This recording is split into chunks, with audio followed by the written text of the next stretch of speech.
Good morning. It's good to see you again. I'm here to talk about a situation that can occur when a student, for whatever reason, chooses not to work. May not be for the whole day, maybe just one assignment. For whatever reason, that assignment is it for them. They're done. And they have absolute refusal, absolute personal commitment not to do it. Wow. As an educator, that can be frustrating because we go through the process to try and help them break down the assignment so that they can do it. Each step along the way, no, I'm not doing it. No, it's not going to work. No. Okay. As educators, there are a couple things we can do. Number one is, let's take a look at the question. What's this question asking the student to do? Can we rework the question? Is there a way that I can help the student so that perhaps we scribe for them? Perhaps we do a little brainstorm, talk to them about the assignment, help them think of ideas to do. These are in-class, short assignments. These assignments happen to be things where the student is asked to present or to perform a written task within a certain time limit. It's a really good exercise. It's great for them because it helps them strengthen their writing skills and practice being able to think and produce a composition on the spot. So it's a good exercise. We could also look at, is there something in the question that perhaps is stumbling the student? Are they caught up on the question? Are they caught up on a word in the question?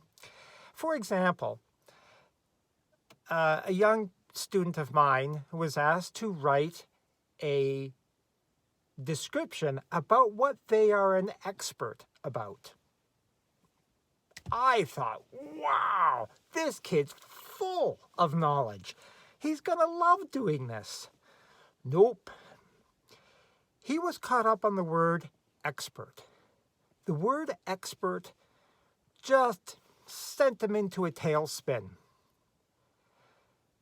So I tried to simplify it with him, saying that expert is just something that you're really good at. It doesn't mean that you are a genius, that it doesn't necessarily have to be true, that we can take an approach of looking at what the question is, that he's a super good gamer, like all young people that I know. No, I'm not an expert.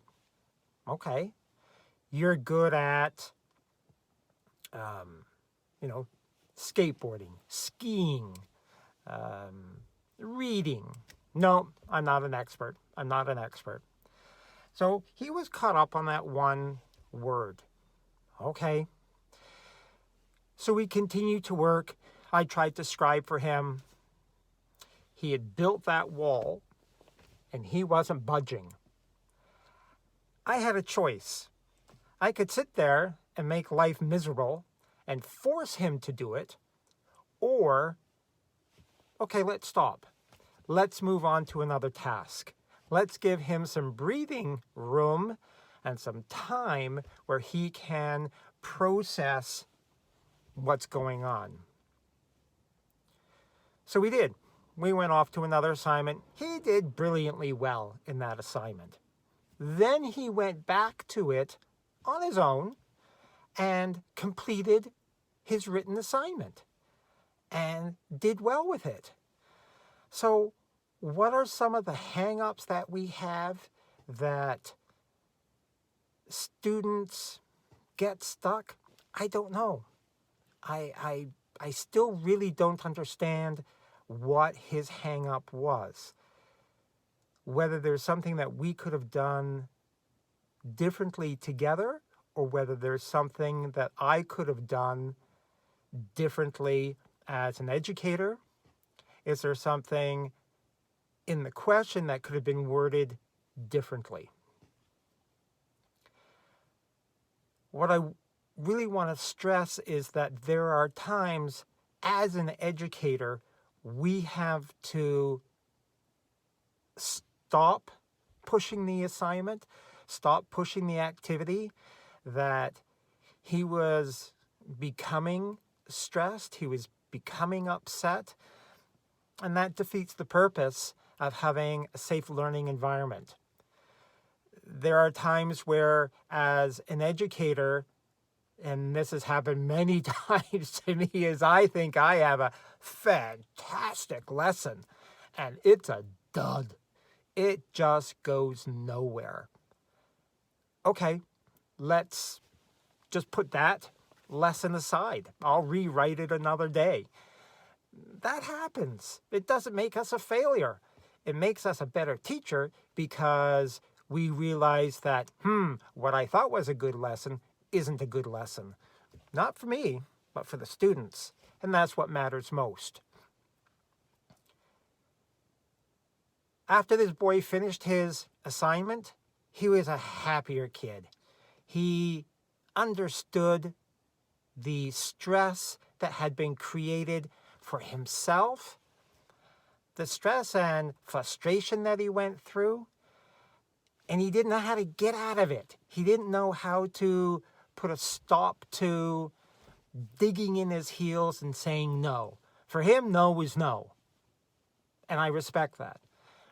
I'm just glad that we were able to set aside the assignment, give him some breathing room, and then allow him to take on the assignment, when he was ready.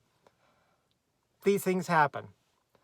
We've all experienced them as educators.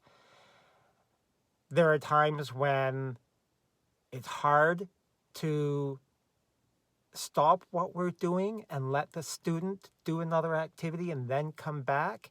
It takes us out of our rhythm of teaching. But throughout the course of a day, there are hundreds of things that take us out of our rhythm of teaching. And we just have to work around that, work with it, help the student or students deal with that awkward assignment that they're really struggling with. Let's just keep working with our students. As you know, I'm a special education teacher. So my students that I'm with have special needs, that their learning is already a challenge for them. So I'm not there to make their experience learning more difficult. I don't want to do that. I want to minimize it, but I'm also there to be strict and to say, yes, this assignment has to be done. Yes, this assignment is going to be done today, and we're going to help you accomplish it. If you need to take a break, go do something else, and then come back and do it, you're more than welcome to do so. But we are not abandoning the assignment.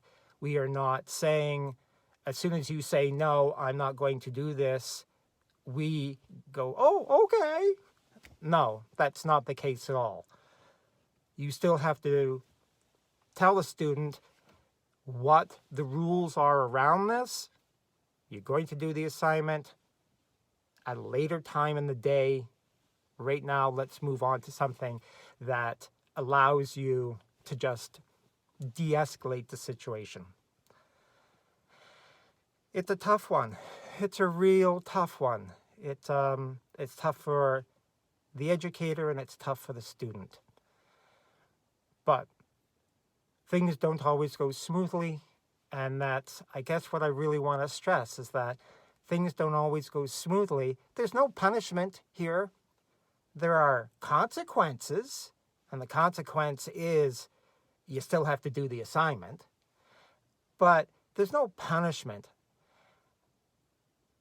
Let's just keep that learning safe and understand, if we can, what that trigger was for the student.